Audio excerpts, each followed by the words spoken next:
우리가 청년부 예배 때 계속 갈라디아서 말씀을 함께 보고 있습니다. 갈라디아서는 사도 바울이 이제 교회로부터 사도성에 대한 의심을 받고 있었기 때문에 그거에 대한 변증으로 쓴 성경이 갈라디아라고 말씀드렸어요. 그래서 갈라디아서를 열면서부터 나의 사도됨은 예수 그리스도의 부르심으로 말미암은 것임을 강조하고, 내가 배운 복음은 다른 사도들에게 배운 게 아니라 예수 그리스도의 직접적인 계시와 가르침으로 말미암았고, 또 내가 다메섹 도상에서 예수 그리스도의 부활을 목격한 바로 그 사도다라는 것을 바울이 이야기하고 있다는 것을 지난 말씀까지 우리가 살펴보았습니다.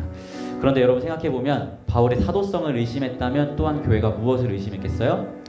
그가 전한 복음을 의심했겠죠. 특별히 그 교회는 바울이 전한 복음, 예수 그리스도를 믿음으로 구원을 받는다는 그 복음을 의심하면서 다른 이들이 가르친 복음을 받아들이기 시작했어요. 그게 바로 할례를 받아야 구원을 얻는다라는 좀 행위가 추가된 복음을 그들이 받게 된 것이죠. 그래서 사도 바울이 오늘 2장의 말씀을 열면서 내가 전한 복음이 잘못된 복음이 아님을 이야기하고 있는 것입니다.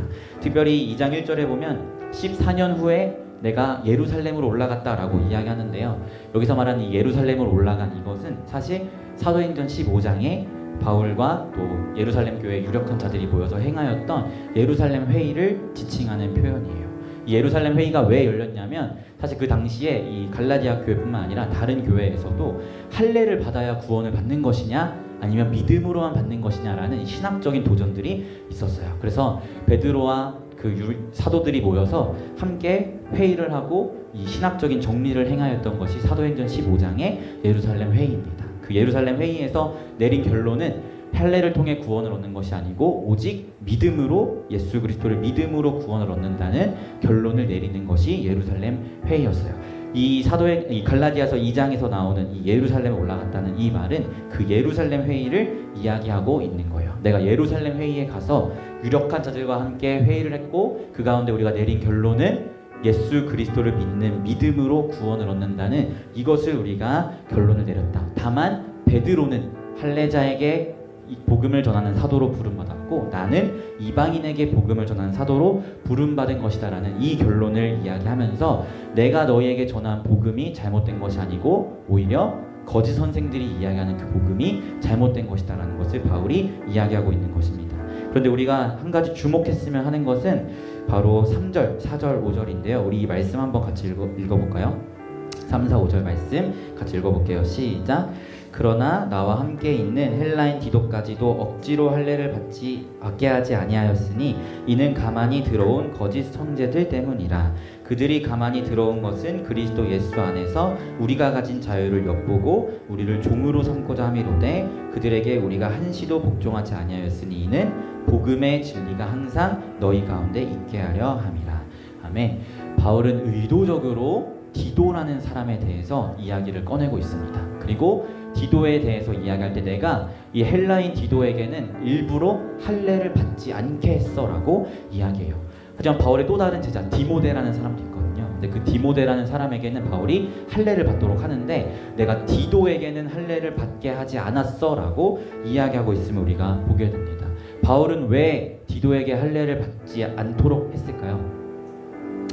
그 이유는 사실 바울이 전한 복음이 맞다는 것을 증명하기 위해서 디도에게 일부러 할례를 받지 않게 한 거예요.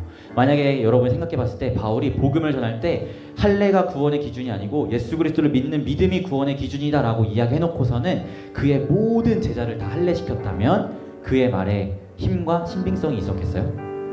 좀 떨어졌겠죠. 그런데 바울은 그것을 증명하기 위해서 일부러 의도적으로 디모데는 할례를 받게 하지만 디도는 할례를 받지 않게 함으로써 할례가 아니라 믿음으로 구원을 얻는다는 것을 그의 사역 가운데에서, 그의 행함 가운데에서, 삶 가운데에서 의도적으로 드러내고 증명하고 있다는 것을 우리가 말씀을 통해서 보게 됩니다. 그래서 일부러 이 갈라디아서 2장 가운데 디도라는 인물을 꺼내들고 있다는 것을 우리가 보게 돼요.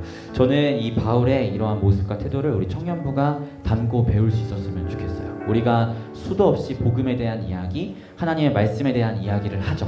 그런데 우리가 전하고 있는 그 복음과 이야기하고 있는 하나님의 말씀과 나의 삶의 모습이 매치가 되지 않는다면 사실 우리가 전하는 그 말씀에 사람들이 귀 기울이려 하지 않을 거예요. 바울이 복음을 전했고 그 복음의 내용대로 디도를 할례받지 않게 행하였던 것처럼 우리가 하나님의 사람이라면 우리가 전하는 복음대로 살아내는 것이 우리가 해야 할 마땅한 일이라는 것이죠. 사실 저도 이렇게 말씀을 전하면서 이렇게 얘기하는 게 되게 부끄러워요. 왜냐하면 나부터도 내가 전한 말씀대로 사실 살고 있지 않다는 것을 제가 알고 있기 때문이에요. 그래서 이 시간 이야기하는 게 여러분과 함께 나누는 말씀이고 또한 동일하게 저의 영혼 가운데 행하는 말씀입니다. 우리가 하나님의 말씀을 전한다면 그리고 하나님의 말씀을 세상 가운데 증거하길 원하는 사람이라면 적어도 우리가 전한 말씀대로는 살아가자. 이것이 바울이 갈라디아 교회를 향해서 자신 있게 이야기할 수 있는 이유거든요. 내가 전한 복음대로 디도를 할례받게 하지 않았다. 왜냐하면 이 복음의 진리가 항상 너희 가운데 있게 하기 위해서이다 라는 이 태도를 우리가 배우면서 나아가는 우리 청년부가 되었으면 좋겠습니다.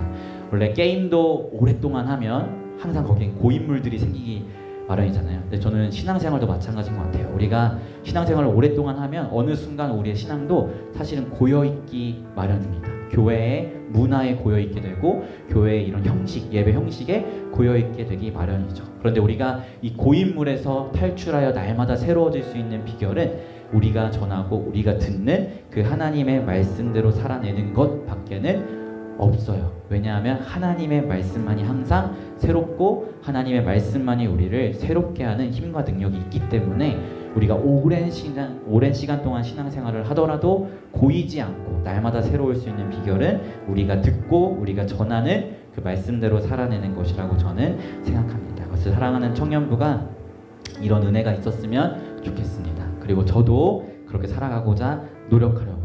내가 전한 말씀대로 우리가 듣는 말씀대로 살아내면서 우리를 만나는 자마다 그들에게 복음의 진리가 항상 거할 수 있도록 우리의 삶을 들여서 증명하며 나아가는 저 여러분이 되었으면 좋겠습니다. 이런 은혜가 우리 청년부 가운데 있기를 예수님의 이름으로 소망합니다.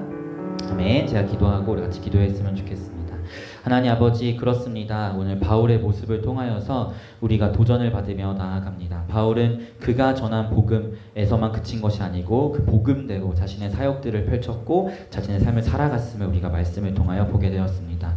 사랑하는 청년부가 우리가 전하고 우리가 외치는 그 하나님의 말씀을 입술에서만 그치는 것이 아니고 그 말씀대로 살아낼 수 있는 힘과 능력을 허락하여 주셔서 우리를 만나는 모든 자들마다 그들의 삶 가운데 복음의 진리가 항상 거하는 은혜가 우리를 통하여 있을 수 있도록 주님 인도하여 주시옵소서. 감사드리며 예수님의 이름으로 기도합니다. 아멘.